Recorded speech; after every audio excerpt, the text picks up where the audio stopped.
Good morning. We are going to talk today about one of our more practical topics in the field of alternating current. And the reason that this is a little bit more practical is I'm going to talk to you about a few of the issues that kind of come along with having to transmit power from a place where it is being generated to a place where people would like to consume it. Okay, and so the first thing I want to say about that is there is a reason why we use electricity to transmit power. As a matter of fact, we probably do that so much that we almost equate the two. That says, in order to transmit power, you're going to have to do that with wires and electricity. It's kind of probably a mental way of thinking about that. But power gets transmitted in a lot of different ways in other contexts, right? But you can have like hydraulic power that gets transmitted around something like an earth mover or something like that, right? So there are other ways of transmitting power to different things, but there are very few that are as efficient at transmitting large amounts of power over large distances than electricity. So, but when that happens, it is not perfectly efficient. Okay, so whenever you generate electricity in location A and you want to transmit that over to location B, you have to do that using real materials, right? And we have materials we think of as being conductors, but nothing is a perfect conductor short of things that are superconductors, and those usually take some pretty special conditions in order to create that. So we really have to use things that do actually have some kind of resistance to them. In order to transmit any kind of energy, though, from one place to another, you need to simultaneously have voltage and current, right? Power is the product of voltage and current at any instant in time. But when we think about that, to have current, you are going to have some kind of loss if there is anything more than zero resistance. We know that I squared R is one of those things that we can't get around, right? You're transmitting a current, and because we have real materials to be able to do our conduction from one place to another, you can only get down to some floor of what that resistance number is going to be. And if you think about the there's an equation that relates resistance to things like resistivity, cross-sectional area, and length, right? And as length increases, it typically increases your resistance that you are going to have. So if you need to transmit power miles and miles and miles, you want to try to probably reduce the amount of current that you're trying to send over that long distance, because your R value is not going to be zero, truly. It might be very low, but it won't be truly zero. One of the ways that power companies try to kind of get around this or to minimize the losses that happen due to the current that's flowing through these not perfectly conductive wires is they use transformers. A transformer is a device that you can use to increase voltage while decreasing current from one side of the transformer to the other, or vice versa. You can increase current but decrease voltage from one side of the transformer to the other. And the little devices that you see hanging on poles that look like a big can, right, and has a couple of wires going in there, those are called transformers, right? So the job of those things is to typically take high voltage that comes into one side of that transformer and turn it into a lower voltage, one that, if you touch the terminals of the plug in your house, make it less likely to kill you, right? So they step it down to a voltage level that's kind of more appropriate and then feed it into your house, okay? When voltage gets transmitted around, you need to transmit it from one town to another, or even one location or another within a town, you need to have that voltage level much, much higher so that you don't have to have really, really big wires to carry the amount of current you need to deliver the kind of power that you need, okay? And I hope one of the things that you're getting out of all of this is that there are costs associated particularly with the parameter that is current. Right? The more current flow you have, the bigger your conductors need to be in order to carry that current. And each time you specify a larger conductor, that is that much more conductive material. Often it's copper, right? It can be aluminum, it can be some other things too, but if you increase your cross-sectional area of your wire, that does help you carry more current, but that has cost associated with it, okay? So one of the things that power companies are always looking to do is to see if they can reduce the amount of current that is being transmitted on their grids, is one of the things people call that network of power supply that happens from the power company. Anyway, so what you're trying to do is you're trying to reduce that amount of current. And I gave you this other example of transformers because they essentially have the same job. They're trying to make it so that the big conductors that carry a lot of power from one place to another don't have to be so huge that they get too costly. But we're going to talk today about another way that you can reduce current, right, in a circuit, and it's one that has to do with power factor. We've talked about power factor in here a little bit. Power factor is this parameter that comes along because you can have voltages and you can have currents that don't necessarily have their peaks align, okay? So we're going to talk about how we can try to optimize power delivery by trying to come up with some kind of a correction perhaps for our power factors so that it makes it so we don't have to oversize wires beyond what is sort of absolutely necessary. That's kind of the, if you're kind of curious about why are we talking about this today, it has to do with how do you decrease the cost of the electrical infrastructure it takes to deliver power from one place to another. Okay, so let's talk about this in a little bit more specific terms. When you are dealing with power, you have some place where it is being generated. The way that we can model that using stuff we're familiar with in this class is you can kind of think of that as being an AC voltage source at the location where the generation is happening. And what you got to do is you got to get that transmitted over to the thing that needs the power. And a lot of times, in a general sense, those are called electrical loads, right? It's the thing that needs the power that's being generated. What I just talked about here is the idea that you can feed this into a transformer, right? Okay, so that might be the first step, is to feed this into a transformer, and I'm just going to generally call it a transformer like this. And then you're probably going to need another transformer, maybe, depending on if you want to both step up this voltage before you transmit it and then step it back down. So you might want to think about having a transformer on both ends of this, of this transaction, so to speak, right? So over here, you've got this transformer that's feeding into the load. What happens between those two transformers, though? Well, one of the things that happens is you've got miles, perhaps, or even hundreds of miles of wire. So I'm going to kind of represent that like this. Let's say you've got these poles, and those poles' job is to take power from this transformer. You feed it along all these things over into this other transformer, something like this. Okay? And my point with all of this is that this can be miles and miles. Okay? The transformers are there to reduce the amount of current that's flowing, but I'm going to show you another strategy that we can do that right now. Okay? Now, the loads that are typically needing to be driven, right? This can be true in your home. This is also true industrially. But the loads that typically need to be driven are usually some combination of what looks like a resistance to what's driving the load. In other words, to the power grid here, the load looks like some combination of some resistance and some inductance, typically. Okay? And the reason for this, and let me kind of put that in here like this. You can kind of think of inside the load as it being a resistor along with an inductor, right? Maybe I'll call that R and L to kind of indicate what I'm meaning. The reason why it is typically a combination of resistance and inductance is that those typically are the most common types of loads that are being driven. A resistive load, a good example of that would be like a heating element.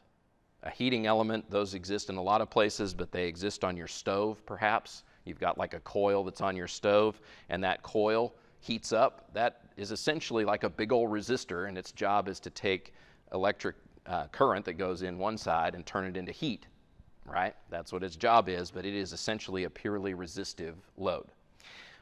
Motors, on the other hand, motors or things like solenoids, those typically have electricity that drives a coil of wire. And because it involves this coil of wire and it involves creating magnetic fields and all kinds of interesting stuff like that, those typically behave more like they are inductive.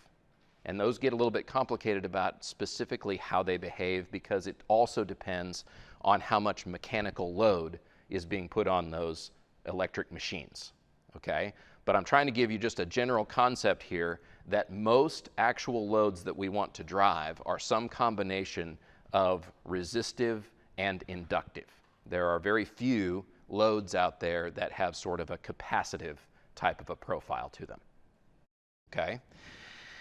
All right, but because it is this combination of resistive and inductive, that means that our power factors are going to be typically less than 1, right? So this is true in your home because as soon as you turn on like a ceiling fan in your house, or as soon as you plug in a phone charger in your house, what you are doing is you're introducing inductive kind of loads onto that power system.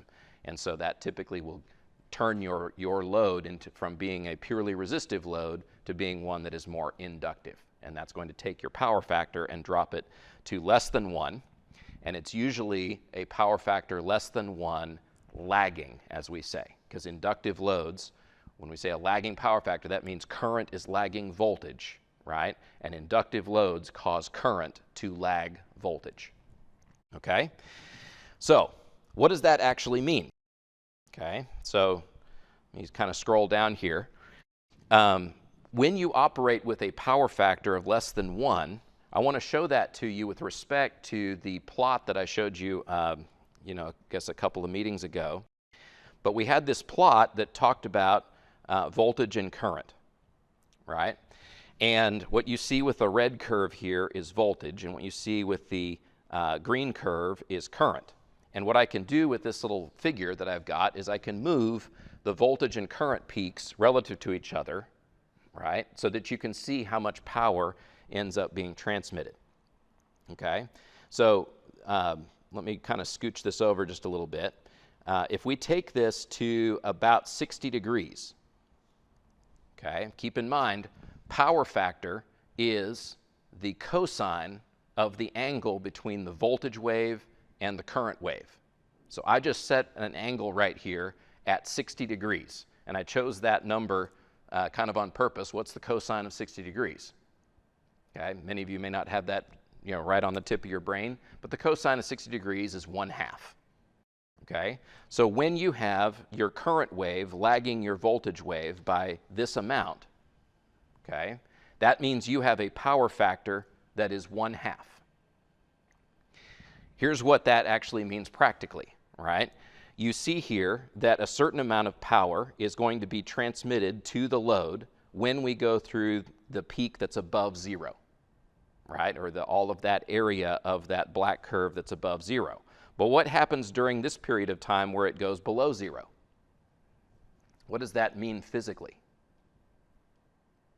Okay, what that means is that the load that we are driving stored a little bit of energy during this higher peak up here, and then during the period of time where it goes down here, that energy that it stored for a small period of time is sent back over the same wires that delivered it in the first place back to the source, right? And so then it goes back up in here, absorbs a certain amount of energy here, but then it gives some of it back down here, okay? And so what I want to do is let's think about what an extreme case of this could be, right? An extreme case of this is what if we just plug a pure inductor into the wall, right? That's actually similar to sort of what your phone charger looks like when it gets plugged into the wall and you don't have it charging your phone. It looks more or less kind of like a pure inductor. So what happens then is this thing comes back down to where we have a 90-degree angle between our voltage and our current peaks. So now the same amount of energy that gets absorbed during the peaks above 0 right there, it ends up being sent back. Now here's what I want to point out about that. that is real current. That is actual current that is being sent over the wires to your home. Your little phone charger absorbs that energy, right, from that current, stores it for a second, or much less than a second generally, right? But then what does it do? Sends that energy right back over the same wires back to the power company. Okay? Now you don't get charged for that energy because the power companies, the meters that they use to measure the amount of energy that you're using are set up so that they only measure the actual energy that you keep, not the energy that you take that you give back again. Okay? So what this means is that if you plug in your phone charger, the power company doesn't get any revenue from that. And yet, what does the power company have to do to make this happen? They have to actually give you wires that are big enough so that all of those little currents can go back and forth from the power company to you. Not only that, but in that process, as that current gets shot over all these lines, the current that is flowing actually does incur what are called I²R losses, right? Because it's real current that's actually flowing, and as it flows over those wires, they don't actually have zero resistance. So there are actually real losses that occur by you plugging in your phone charger, right? So I hope that kind of makes sense, but I'm trying to show you in terms of the kind of these waves right here why this is the case. I mentioned even if no net power is transferred, there are costs related to the current flow that has to happen back and forth from the power company. So we are used to paying energy suppliers for the net power that we actually consume instead of the entire cost of actually what it takes to send that power back and forth over the grid. Because of these costs that are actually real, what power companies do a lot of times with industrial customers, because industrial customers are usually a little bit more sophisticated than residential customers, the industrial customers might know that they can do something about that power factor, and so then the power company can either give positive or negative incentives toward getting those industrial customers to do something that is called correct their power factor. I want to talk to you about how you go about correcting a power factor. Okay? With me so far? Here is how you go about doing a power factor correction. The first thing that you want to do is figure out what kind of reactive power, right? That is, if you think about our power triangle over here, the P that we have that goes horizontally right here is that's the actual power that you're really doing something with. Okay? It's really actually causing something good to happen. Hopefully it's good, but it's actually causing something to happen.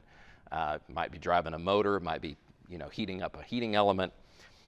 Whereas Q, that's the amount of power that is going back and forth to the power company. So what you got to do first is figure out how much reactive power am I actually consuming, or do I actually have flowing back and forth from me to the power company for the load that I am driving. A lot of times the power company might set a target for you and say, hey, we would like you to get that reactive power, that reactive component of power, down lower. And they might express that in terms of, we want you to have a power factor no less than, I should say, a power factor no less than a certain value. Okay? Because of that, it's possible for us to think about, well, how much do we need to reduce the amount of reactive power that's going on in this circuit? So if I'm going to kind of think about drawing this graphically on here, you can think of this as having some amount of reactive power that's allowable. So I call that Q allowable over there. And so if you want to get down to Q allowable, all it takes is to basically reduce your actual Q by that amount. That is sometimes called Q sub C. That can be like a corrective reactive power to get down to that level. Okay?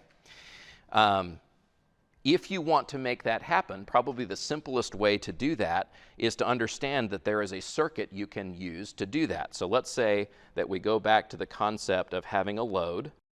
Okay, so let's say this is our load over here, and the load is inductive, right? It's got some combination of resistance to it, resistance in it, and inductance in it. So let me go ahead and kind of show that here. Let's say I've got a resistor and an inductor inside of this load. Now, if you want to correct this, one of the ways that you can do that is you can stick a capacitor in parallel with that load, okay? And because what we are driving this thing with is a particular voltage, right? So we're putting a voltage across these two terminals right here to drive this thing. What this means is that we are going to have some amount of reactive power that is going to be taken by the capacitor, and some amount of reactive power that is going to be happening in the load, right? The reactive power that's going on in the load, because it is inductive, it has a lagging power factor, right? What about the capacitor?